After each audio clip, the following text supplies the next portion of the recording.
Hey guys, this is Hayden, and this is episode 40 of Creative Nibbles. I don't think that's supposed to be a special number, but it feels a little special to me, so yay, episode 40.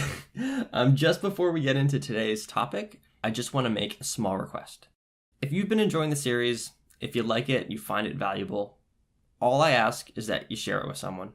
It goes a long way in getting this out there, and then I can continue to pour more into it as the audience grows. So that's it. You can do it if you want. Otherwise, you still get to enjoy it. It's nice and free. So today we're going to talk about one of the things that I like to talk about the most, and that is learning. Specifically learning as an artist or a creative person or a designer or whatever you want to call it, or whatever you identify as, getting better as a creative. I want to talk about what I believe to be the 3 different ways that you can improve, or the 3 different ways of learning. I think that we all encounter these at different points in our life, and they are each useful for their own merits. And it's very easy for us to slip into a pattern of just relying on one way or just relying on another. So I'll stop just teasing at it, and I'll tell you what they are. The first of these 3 is learning on your own. I'm a big proponent of self-educating, finding out what you want to get better in and doing what you need to do that. That could be taking tutorials online. That could be reading a book, like an art book. That could just be going outside and drawing trees. There's all sorts of ways to self-educate yourself as an artist, and it's very important, but it isn't the most efficient with your time. And this is really important to stress, is that when you are learning on your own, you are only going off the best that you know, what you think the best ways of learning are, what you think the best topics to get better in are. You're only going off what you see when you look at your own work and what you think the gaps you need to fill are. The problem with this is you don't always know what the best thing for you to work on is. In fact, the earlier you are in your skill level, the more likely it is that you don't know the best thing for you to be working on.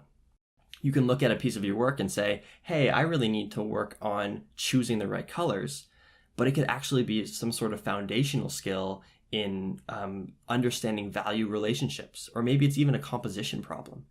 So you aren't always the best critic of your own work. And so if you're only developing yourself on your own, you're missing out on really expediting your learning by getting the right things to work on.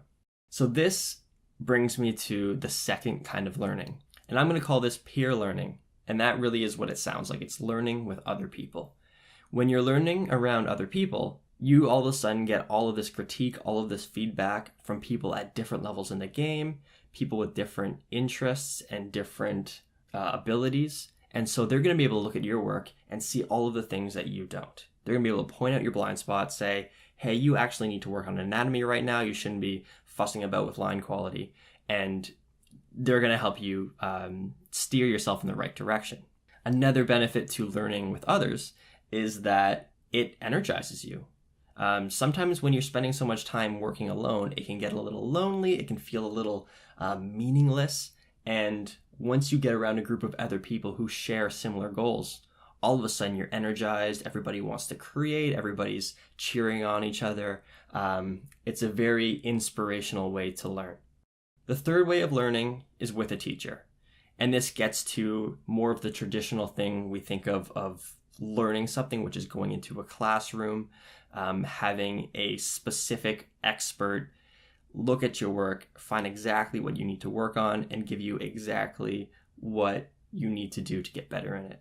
It is structured exactly to cater to what you need, and you know that the information and the lessons you're getting are going to benefit you. In fact, I would say learning with a teacher is the number one way to get better, or at least it's the fastest way to get better.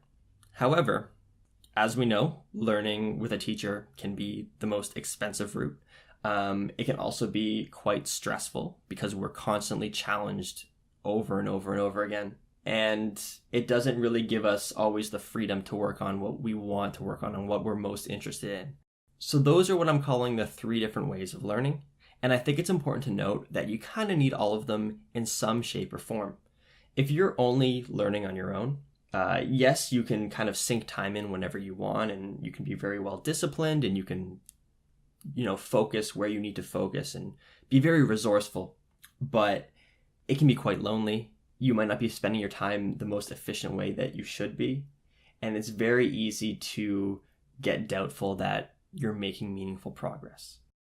If you're only working with peers, with friends, with artists, you can become quite dependent on that structure, and you're not always going to have people holding you to account when you need to do like a real job or you have a personal project.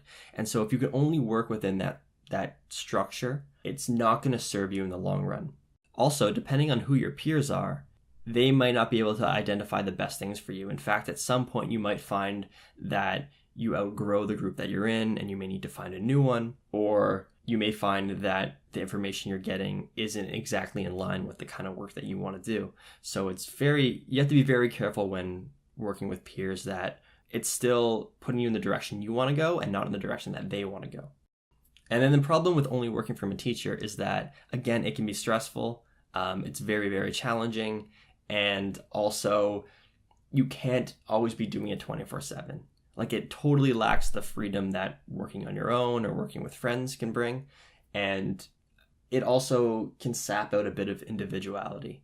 If you're only ever working from other people and only just doing what they tell you to do, there's not a lot of room in there for you to kind of figure things out for yourself. And that's a big part about being an artist or about being a creative. So what should you do with this information? What I recommend is that you look at your own life, your own learning practice, how you are getting better, and you ask yourself what's missing. Which of these 3 or which combination of these 3 do I need to have more of in my life? If you feel that you need more individual learning on your own, then what I recommend is to really sit down and come up with some concrete goals for you and your craft. And then from there, you can come up with little steps on how to achieve those goals. So maybe you want to learn how to draw humans very well. From there, you can break that down into, okay, I need to focus on drawing faces for a couple weeks. I need to focus on drawing bodies for a couple weeks. By working with goals, it's really helpful to give you a clear idea of what you should be working on in your own time. And it really builds that habit up, which is very important. If you feel that you need to be practicing more around other people, look around your town or your city. Maybe there is an art meetup that you can join. If not, there's all sorts of online options. There are forums, there's chat groups. I remember I was using an IRC for years, like an old school internet relay chat. And then also there's the Happy Faces on Everything Slack group. That's kind of what it's for. So those would be some good options for you if you want to get into peer learning. And then finally, if you feel that you're missing out on some of that teacher learning, the best thing you can do is put yourself in some sort of art class. It doesn't have to be a whole curriculum. It can just be a one-off class somewhere. And even if you can't do that, there are still ways that you can reach out to artists that you really like, see if they'll give you some feedback. There's also portfolio reviews that happen both in person, that happen digitally as well. You can also hire an art coach, which is actually a pretty good situation if you can afford it. So again, those are the 3 kinds of learning. I hope that this was helpful for you. I hope you've been able to identify ways that you can switch up your learning practice. And thanks for tuning in. Take care.